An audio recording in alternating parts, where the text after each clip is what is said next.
To my channel BNS Beauty Mantra. मैं स्नेहा आज आपको बताने वाली हूँ कि आगे हम स्टाइलाइजेशन एंड सैनिटाइजेशन में क्या जानेंगे। तो चलिए चलते हैं कि आज के इस वीडियो में मैं आपको क्या बताने वाली हूँ। क्या होता है स्टेरिलाइजेशन? आपका क्या है, एक रूल अदा करता है जिसके अंदर आप इन्फेक्शन से आप कैसे क्योर कर सकते हैं। तो चलिए अब हम जानते हैं कि स्टेरिलाइजेशन में हम कैसे, क्या इसकी डेफिनेशन है। तो स्टेरिलाइजेशन जो है is a complete elimination of all microbial life. जितनी भी माइक्रोबल लाइफ होती हैं, जैसे कि माइक्रोबल हम बात करें कि माइक्रोब्स क्या होते हैं, छोटे छोटे कीटाणु जो होते हैं आपके, बैक्टीरियाज, जर्म्स, वायरसेस, उन सबको जो है कम्प्लीटली पूरी तरीके से ये हटा देती है।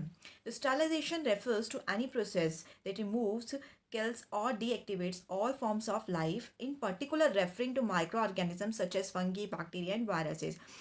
इसके अंदर क्या प्रोसेस होता है ये बताता है कि कैसे हम रिमूव करें बैक्टीरिया उसको, फंगस को, वायरसेस को और सभी माइक्रो ऑर्गेनिजम्स को। तो आप जैसे कि इस पिक में भी आप देख पा रहे हैं कि पिक के अंदर एक मशीन है जिसके अंदर वो इक्विपमेंट्स को अपने रख रही हैं, जिसके इक्विपमेंट्स जो है, जितनी भी बैक्टीरिया हैं वो सबके सब किल हो जाएंगे। तो इसके अंदर हम मशीन्स का यूज़ करते हैं जिसके द्वारा जो है आप अपने इक्विपमेंट से बैक्टीरिया को रिमूव कर सकते हैं।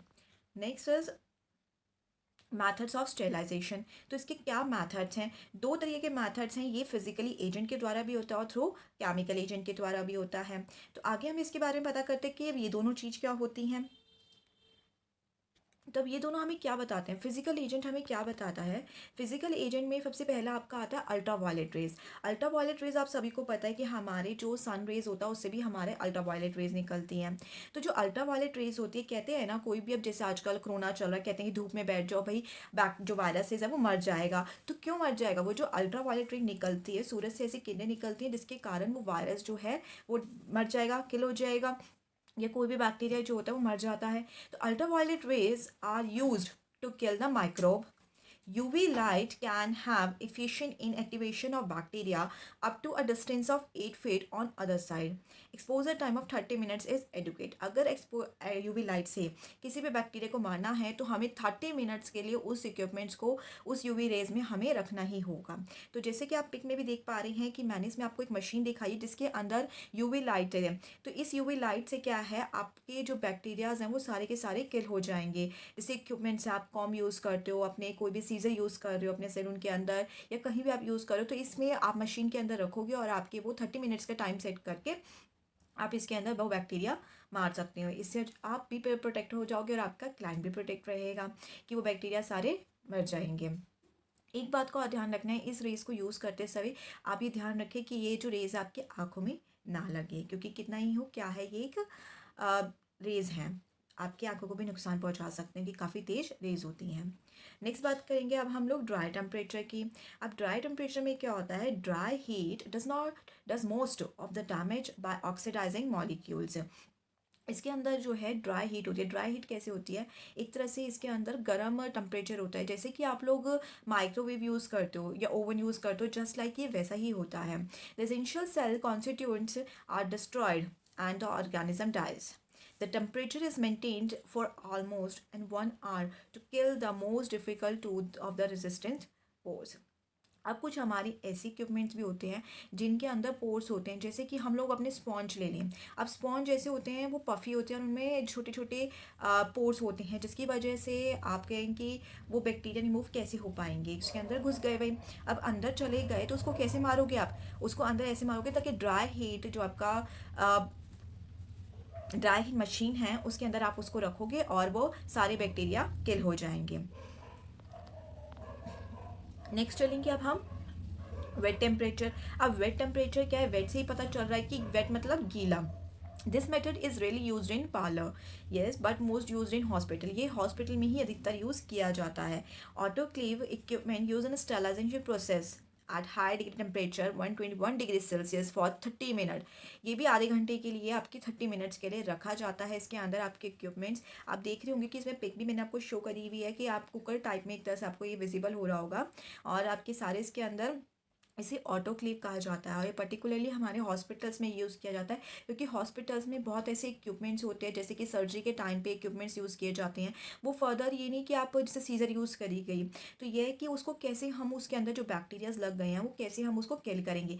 तो यही प्रोसीजर यूज़ किया जाता है जिसकी वजह से वो बैक्टीरिया सारे के सारे किल हो जाते हैं और फिर से वो सीज़र जो है दूसरे किसी पेशेंट पे आप आराम से यूज़ कर पाते हैं। तो ये चीज़ हमें पार्लर में नहीं चाहिए होता। पार्लर में आप लोग स्टाइलाइजेशन के लिए आप यूवी रेज जो है वो प्रॉपर्ली यूज़ कर सकते हैं, वो सफिशिएंट होता है हमारे सैलून्स में यूज़ करने के लिए। आगे जानते हैं हम एंटीसेप्टिक क्या होता है। Antiseptic is a chemical agent that slows or stops the growth of micro organism on external surface of the body and helps to prevent infections.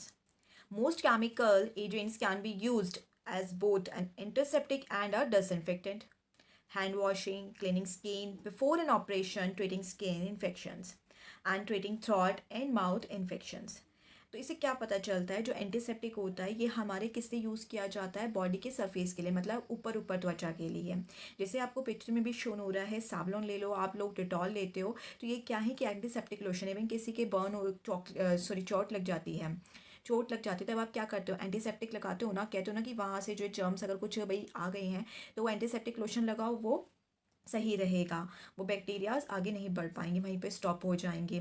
Even हम लोग क्लीनिंग में भी यूज़ करते हैं अपने, कई बार आप घर में अपना क्लीनिंग कर रहे हैं उसमें भी यूज़ करते हैं हम लोग। अपने कोई भी इक्विपमेंट्स आप लोग क्लीन कर रहे हैं, हम उसको भी डिसइंफेक्टेंट करने के लिए, स्टेलाइजेशन करने के लिए हम एंटीसेप्टिक लोशंस का यूज़ करते हैं। तो हर तरीके से ये एंटीसेप्टिक लोशन का हम यूज़ करते हैं। तो ये कैसे बने हुए, ये कि केमिकल एजेंट ही तो है, तो इस तरह से हम इन लोग इन एंटीसेप्टिक्स का यूज़ करते हैं हम। नेक्स्ट इज आप लोग देखेंगे डिसइंफेक्टेंट। डिसइंफेक्टेंट्स कौन कौन से हैं। Disinfectants a chemical agent design to inactive or destroy microorganism और inert surfaces. Disinfection does not necessarily kill all microorganism. It is less effective than sterilization, which is an extremely physical or chemical process that kills all types of life. तो ये हमें क्या बताता है कि disinfectant जो होते हैं वो सारे माइक्रो ऑर्गेनिज्म को किल नहीं करते। जैसे कि आपको पिक में भी दिख रहा है लाइजॉल, फिनाइल आप लोग यूज़ करते हैं। फिनाइल तो चलो आप लोग के उसमें आ गया डिसइंफेक्टेंट्स में, हम डिसइंफेक्टेंट्स की बात कर रहे हैं। तो ये सब चीज़ें हम जो यूज़ करते हैं वो सिर्फ इसलिए हैं कि हमारे अगर सरफेस पे कोई भी भाई बैक्टीरिया है तो उसको स्टॉप कर देता है, ये नहीं कि उसको मार देते हैं, मारता नहीं है डिसइंफेक्टेंट। ये केमिकल प्रोसेस है और इसके अंदर क्या है कि ये एक ऐसा स्टेलाइजेशन है जो फिजिकली और केमिकली प्रोसेस दोनों से होता है। देखो कुछ डिसइंफेक्टेंट ऐसे होते हैं जिनको हम टच कर लेते हैं, जैसे फिनाइल हो गया, लाइजोल हो गया, हम टच कर लेते हैं, हमें कोई प्रॉब्लम नहीं, क्योंकि ये बहुत माइल्ड डिसइंफेक्टेंट होते हैं। पर कुछ ऐसे स्ट्रॉन्ग डिसइंफेक्टेंट्स होते हैं जो सिर्फ स्प्रे होते हैं, जैसे कि आप लोग देखते हैं कि डेंगू के टाइम पे जो दवाई स्प्रे होती है आपके एरिया में, वो भी एक डिसइंफेक्टेंट है, पर वो स्ट्रॉन्ग डिसइंफेक्टेंट है, उसको हम स्किन पे टच नहीं कर सकते, करेंगे तो क्या होगा, बर्न होने के चांसेस है, कुछ भी इरिटेशन या एलर्जी आपको हो सकती है। तो उस चीज़ का आपको बहुत ध्यान देना कि हम क्या अपने अपने हाउस होल्ड में या हम वैसे भी वर्क प्लेस पे अपना कौन सा स्टेलाइजेशन यूज़ करेंगे। तो इसे सब की मैं जानकारी इसलिए आपको देती रहती हूँ, इसलिए सब आपको बता रही हूँ कि हम क्या इस समय सैनिटाइजेशन का यूज़ करें, क्या डिसइंफेक्शन का हमें यूज़ करना चाहिए अपने हाउस होल्ड में, अपने वर्क प्लेस पे, कैसे हम लोग अपने उस स्टेलाइजेशन करें, अपने इक्विपमेंट्स को, टूल्स को, आप अपना वर्क कर रहे हैं। तो ये सब बहुत ज़रूरी है क्योंकि इस टाइम कोरोना इतना फैल रहा है, तो इन सब बातों का हमें ध्यान रखना बहुत ज़रूरी है। और वैसे अपने डे टू डे लाइफ में भी हमें ध्यान इन सब चीज़ों का रखना ही चाहिए। Thank you for watching my video. Please subscribe us, like us and share it. Bye bye.